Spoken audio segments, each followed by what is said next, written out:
Joker, Riddler, Two-Face. What do they have that you don't? A penis?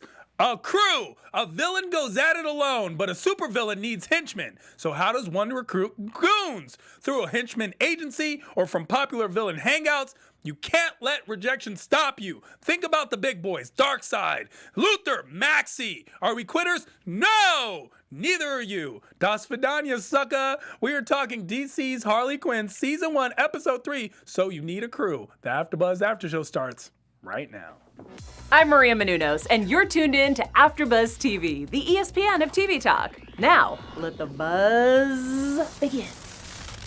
So you're talking, this is your favorite episode. This is my favorite By episode far, so far. so far. Yes. Okay. And I feel like it might be hard to top. Like, everything So worked fun. so well for me this episode. So strong. Clayface? Yes! I love Clayface. I am an actor. Like, it's just so good. This show is amazing. Each week I'm like, it can't get better. Yeah, and it actually does. It does. It really does. I don't know how they stay on the tone. I don't know. I wish they were writing more things. I don't know how to explain it. Yeah. They're just, this works. This team works. Do not break them up. You guys are brilliant, and I do not ever say that lightly. Who am I? I am Tehran. I will be hosting and paneling on the show. Of course, alongside me is my partner in crime, the one and only Chauncey K. Robbins. Hey, y'all. Yes, that's right. The critic of all things except this show, because you are a fan. I am loving it. I am honestly loving it. I can't really find anything wrong with it. Well, I'm going to get into your overall thoughts, of course, and we love to hear from you at home. Don't forget, you are as much, if not more so, part of this panel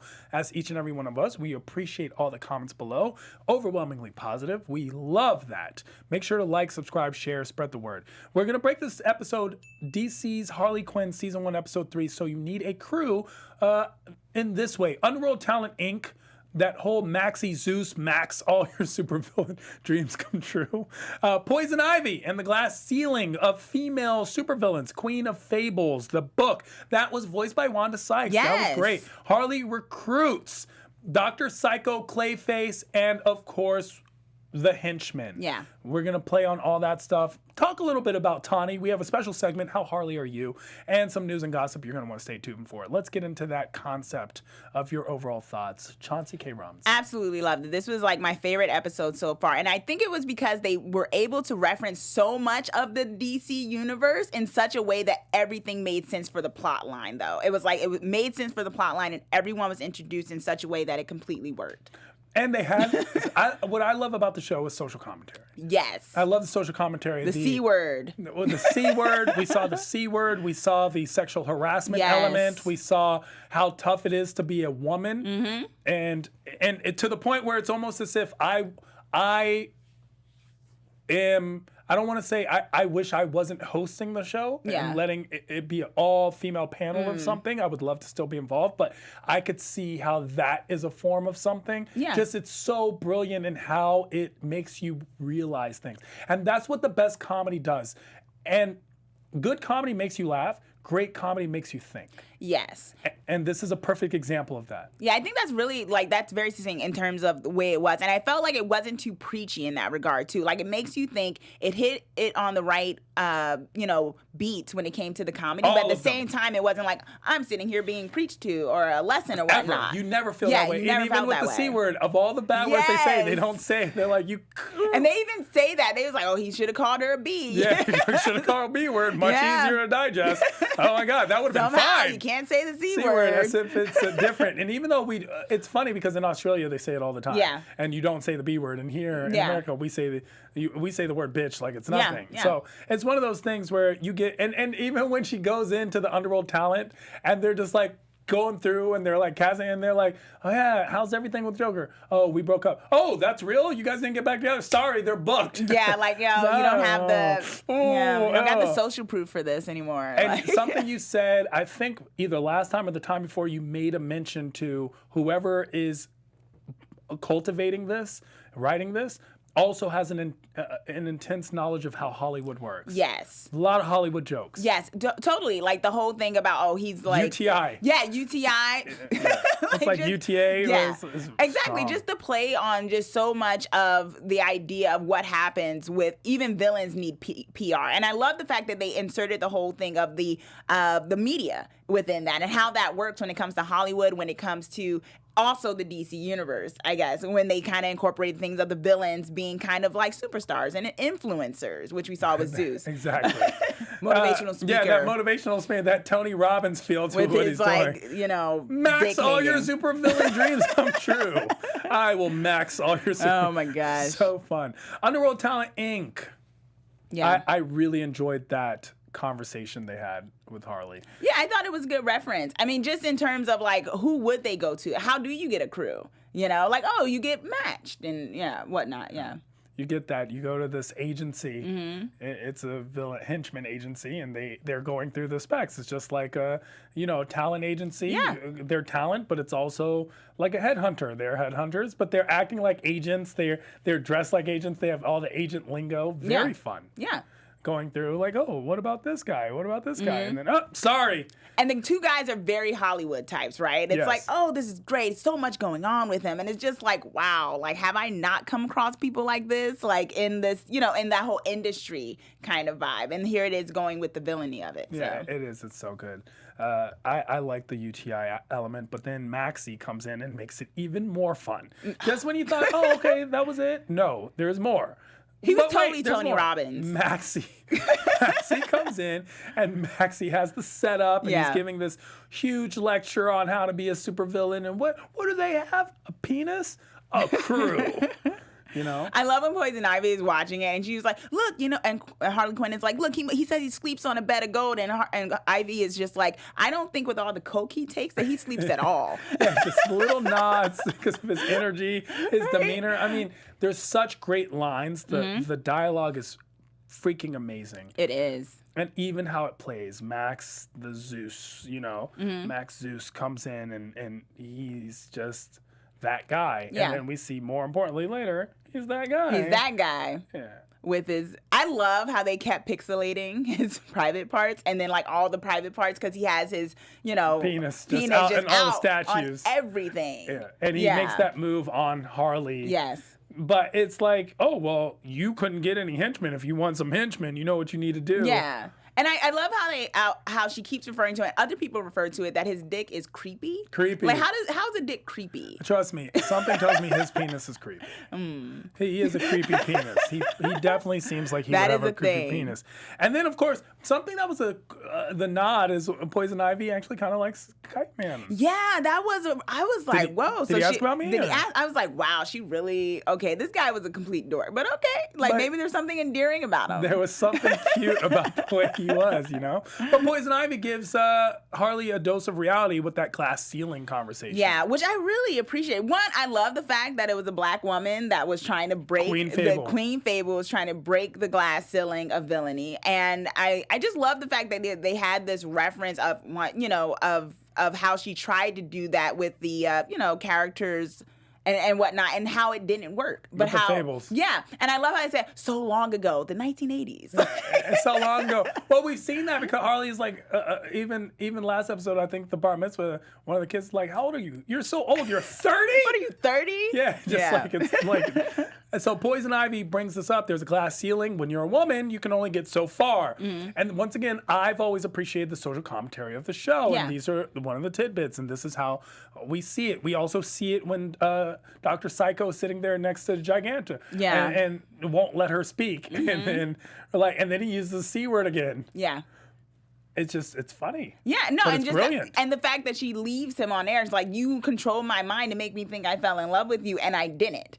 And I was like, yeah, that probably is what he did. Yeah, because Tani's show has become everything. Yes. I felt like it was Wendy Williams. It's very Wendy Williams. Yeah, I felt like it was a very Wendy Williams, which I appreciate. I love how she's also like the news anchor, like everywhere. So she's like our media person She's and like every such media. a personality. Yeah. And yeah, it just really worked introducing the whole and all the other superheroes watching all of this play out. It just like, yeah. But did you notice the headline where it's like, man uses C word, probably will get a third chance? Yes. Man messes up second No. chance, probably will get a third chance Yes. because he's a man. They're so aware. Very aware. So aware. So we get the Queen of Fables, this book. I guess Queen Fables gets turned into a tax code book by the Justice League. Which is the worst kind of punishment, right? It is the worst kind of punishment. And what was very funny is the when she was telling the story, it's like, wait, I don't think Superman would do that. Hey, I'm just adding stuff. I'm adding stuff. But it was true when she said, everyone else gets sent to, the asylum, and here I am. I, have to basically get turned into a book, and it's very true. Yeah. And I think there was something else. There was more to it, but we didn't get. We got her version of the story, and so we're gonna get her story. But they've done so much worse. So many other villains, they right? have. So here we have Queen of Fables, and it's like I was a woman who tried to be big, and this is how I'm playing. Now I run a tax service, which is the ultimate punishment. Oh my God, taxes, death, and taxes. Exactly, it's worse than death. Right? It was worse than death. And Harley tries to recruit. So first she goes to the bar, and we see none of the men want to listen to her, to the point where one of the guys just, but you're jumping into a portal that's killing you. Yeah. And then one guy goes, oh, I'm busy. And then goes, John C's like, yeah. And then Kite Man comes in, and they all go with Kite Man. He doesn't have a real plan. He's like, maybe we'll pick up. I don't know. We might get arrested. And we're like, yeah. And I'm like, whoa, the sexism is jumping out here. So strong. Male privilege is just so smart. And what were your thoughts on Harley wanting to recruit to begin with? I thought it made sense. It was kind of like, the fact with Poison Ivy is that she's not trying to necessarily go. Whatever Poison Ivy is doing in the background, she's just like, I'm not actively trying to pursue the villain, lifestyle at this moment. So it made sense that she would eventually try to get some people. And I loved who it ended up being, with Clayface and Dr. Psycho. I thought she was going to somehow find women. Yeah. I thought we were going to get Birds of Prey somehow, weirdly. Yes. Like maybe more villain-like Birds of Prey. Like, maybe not exactly the way it was. But I liked the fact that it was guys kind of following her. I was torn. I was like, maybe I felt it would have done more if there were women, like a group of powerful women, but it didn't play out that way. And I like how she said, Dr. Psycho, you have a problem with the C word? And he's like, what? And then he's about to say, he's like, oh, I see what you're saying. Yeah. Well, I think it actually balances it out, right? Because it's kind of more sitcom. You have these two women. One is kind of like a free spirit. The other one's a little bit more buttoned down, having to deal with these two crazy boys hanging around their house. And especially Clayface. That was a great character. Clayface. Once again, being very in tune with the DC animated and the DC storyline. Because he was an actor. He's an actor. And he's like, and he's just an actor. He's like, I'm playing country bartender. I'm a piece of shit? No. And then he turned to Dr. Now I'm literally a piece of shit. Yes. And I love the fact they were playing on the fact that he, ricochets off like his own clay. And it's nasty. I was like, you keep doing this. You're so nasty, Clayface. But such a good character. Great character development. So fun. Poison Ivy consistently is one of my favorite people. Yes. Just because she is such a good balance to Harley. Yes. Yeah. And they play, and I like what you said about the sitcom aspect. Yeah. It is a sitcom. Mm-hmm. It is The Odd Couple. It is a satire on sitcom. It is a humor. It's all the things. They're in Harley's space. Yes. It's like I don't have any henchmen. It's all the plan. Frank's like, right. Oh my God. Frank was amazing this episode. You have all these plants she don't do anything.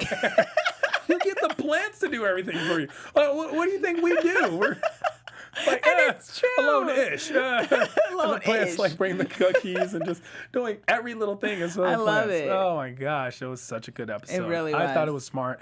I know this was your favorite episode. It was. I love the fact that they, in this era of Me Too, the whole thing of sexism, they were able to intertwine that in a way that was just so laugh out loud funny that even if you are someone who kind of gets like that when you think there's serious topics going on, you could still truly enjoy this episode. Yeah, so good. Let's get into our special segment, How Harley Are You? The part of the show that spoke to you and who you are.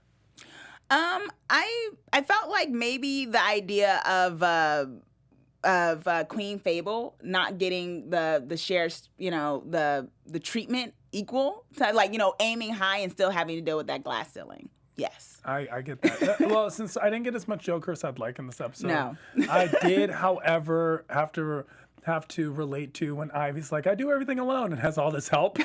That's very much me. Where I'm like, I did it all by myself. Did you though? But did I? Yeah. A lot of that, and I think very a lot self-reflective. Yes. Let's get into some news and gossip, shall we? AfterBuzz TV News. Our good friends at BookRiot.com did something that I think is a must read, The Paradox of Harley Quinn. It is the concept of who Harley Quinn is and how we love her, but we shouldn't, and vice versa. You need to read this. It's a concept, especially it brings up a lot of things like Mad Love, the Paul Dini 1994 comic story, and of course the origin of Harley Quinn, and the whole idea of the Joker's Bubbly Girl Friday and everything that comes to play. You definitely need to read this. It is a great understanding of Harley Quinn by Jessica Plummer. Right there on bookriot.com, our friends have done so well. So read that. And I like the one thing that they come out is they show the different depictions of Harley Quinn throughout the years. So we've seen a lot of different depictions of Harley Quinn. And to me, this cartoon is one that just speaks to volumes to all of them. So good job over there. Thank you so much. Find that at Book Riot. And until then, where can people find you, Chauncey K? You can find me at Rotten Tomatoes, as I am a Rotten Tomatoes film and TV critic. Yeah, you are a Rotten Tomato. And I am Tehran. Literally, I am Tehran all across the board. And find me hosting and paneling on a slew of other AfterBuzz after shows, because all of your favorite TV shows are my favorite TV shows too, as well as find us in the comments below. We write back. We love hearing from you. That live chat is live. We appreciate all the things you do. Share, subscribe, spread the word. And if you're listening to us on iTunes, give us 5 stars. We so greatly deserve. Until next week, we will be talking more Harley Quinn. Our founder, Keven Undergaro, and me, Maria Menounos, would like to thank you for tuning in to AfterBuzz TV. Remember, we're not just the first, we're the biggest in the world, and we're the only destination for all your favorite TV shows. Whatever you crave, we've got it. So go to AfterBuzzTV.com and check out our lineup. Buzz you later. The views expressed herein are those of the hosts only and do not necessarily reflect the views of AfterBuzz TV or its owners or principals.